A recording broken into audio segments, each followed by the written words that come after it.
Hi there. In this video, I'm going to introduce with our best friend in the Photoshop. So without any delay, let's roll the intro first.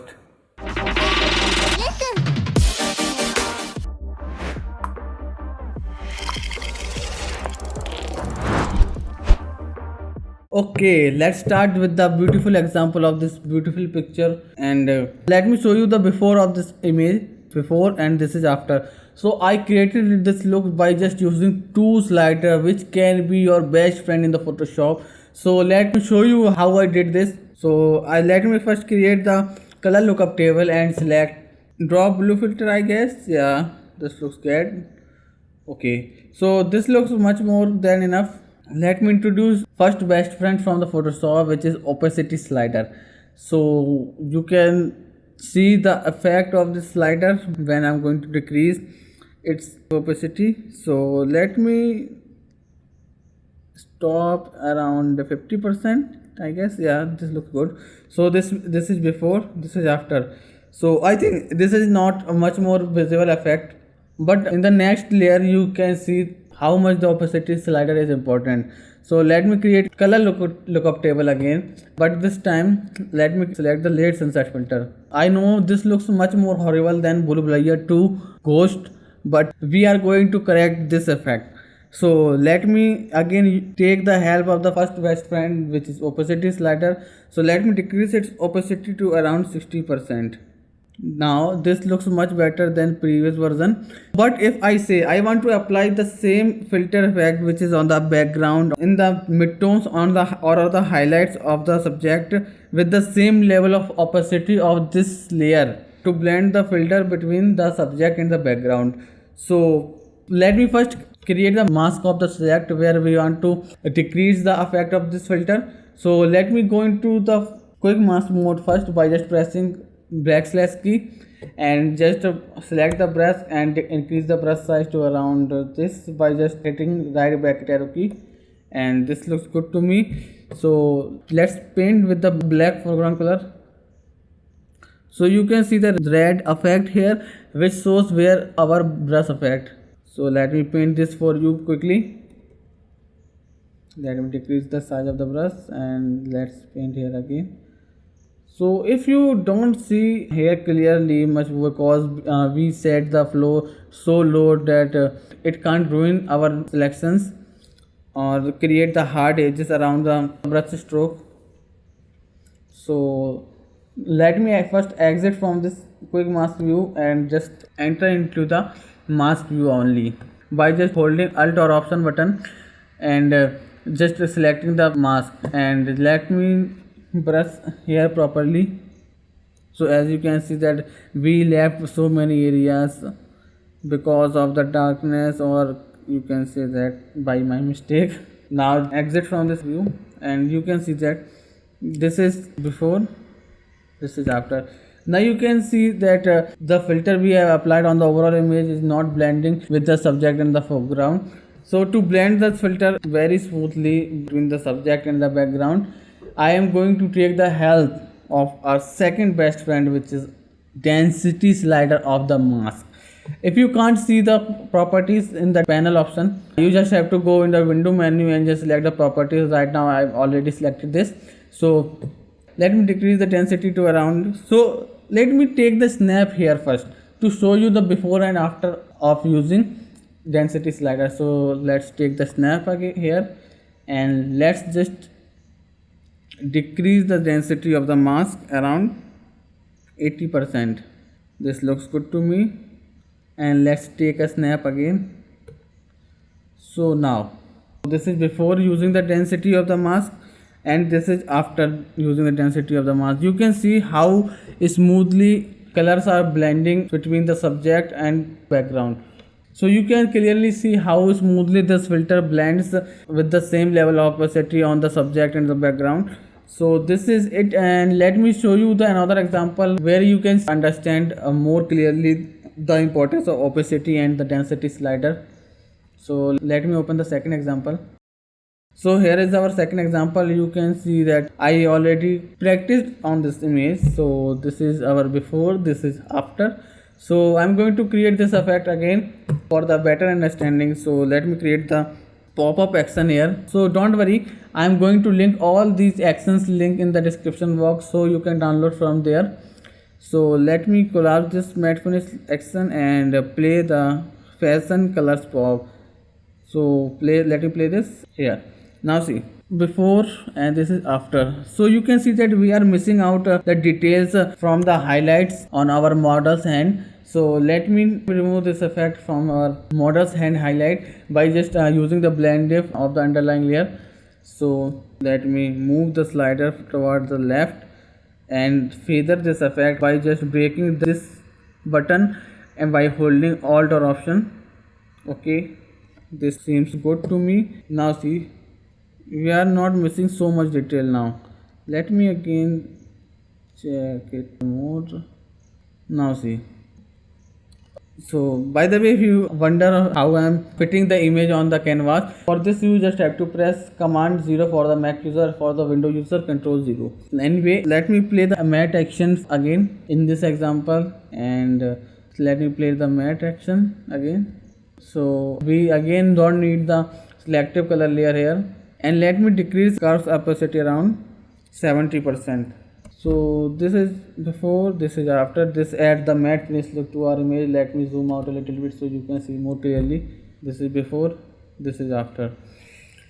So as you see, I have added this matte finish look to our image, but now I'm going to show you the same effect which I have shown in the previous example. So let me create the color lookup table and select late sunset filter. So this looks again horrible. So let's create a selection of our subject by just selecting background layer and go to the select menu and select subject. It is taking time because the RAM of my Mac is not so good. So now Photoshop has created the subject selection, but I want to fill this selection in the mask of the color lookup table of this filter. But remember what command we have to follow for the foreground color. Remember, we have to fill this with the black color, because the black hides the mask and white reveal the mask.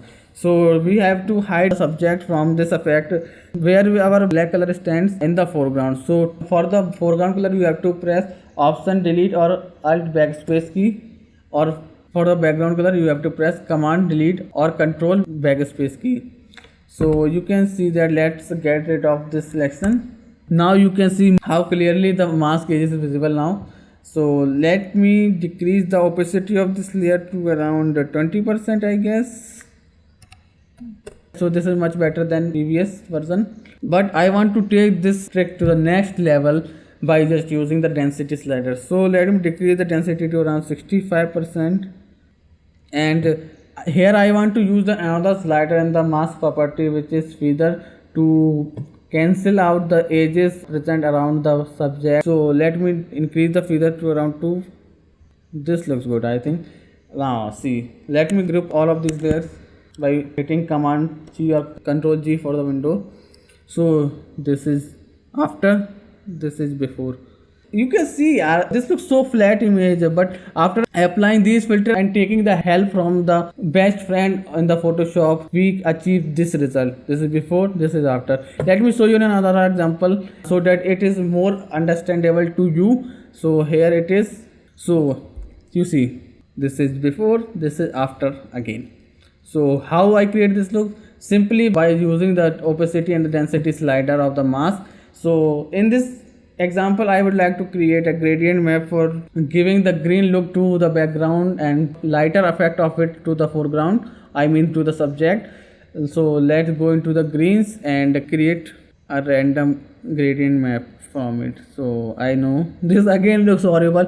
So as you see, we have created multiple times this horrible effect in the previous example and the current examples also, and we always correct these horrible effect by just using 2 sliders. So you can now easily understand the importance of these 2 sliders. Anyway, let me decrease its opacity by 10%, I think, because it is way more than enough.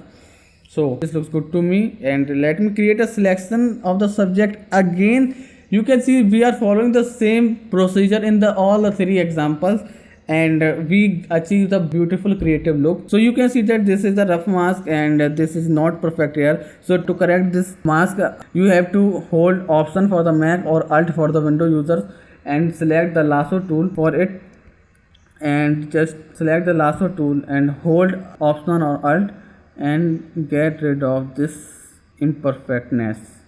Now this looks good. Again select V for the move tool. So here our selection is ready. So I want to fill this mask again with the black color because the black hides and white reveals. So again I'm going to press option or delete or alt or backspace for the window users. Now let's get rid of this selection by pressing command D or control D. Now again see the effect between the background and subject is so hard that it looks awkward to our eyes. You can see, let me again take the snap of this effect. So we have taken the snap. Let me decrease the the density of the mask around 30%. I think this looks good, or you can do more 30 35. I think 33 looks good to me, and increase the feather to around 2%. Hit return or enter. So this looks good to me, and again take the snap here. This is before using the density and the feather slider in the mask properties, and this is using after both the sliders. So I hope you can see the difference. Another thing I want to do here is just play the matte action so this image pop out more or looks more pleasing to our eyes. So let's play the matte action again. I love matte finish looks. I know you are going to love this effect too.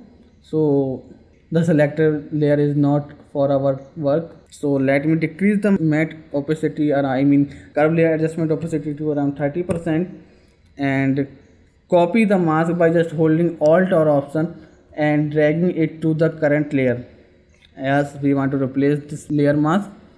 Yes, so you can see that we have the same level of density and the feather in the mask properties. So I think this looks good, but on the skin tones this effect looks way more enough to me, according to me at least. So what I want to do is, wherever I can see the skin tones of the model, I want to paint with black on the skin tones, and with the same flow amount, which is 10%, I would like to paint here.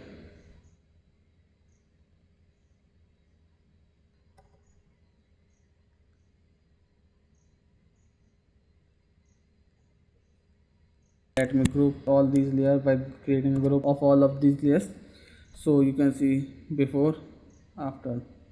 I don't think anyone who don't see this video can point any difference. So I hope you have understood the importance of opacity and density slider in the Photoshop, and I think you considered them as your best friend in the Photoshop. I hope I am able to serve some solutions to you, and if you like this video, please subscribe to our channel and hit the bell icon so you don't miss any further update from our side. And don't forget to follow us on the Instagram to get the daily stuff.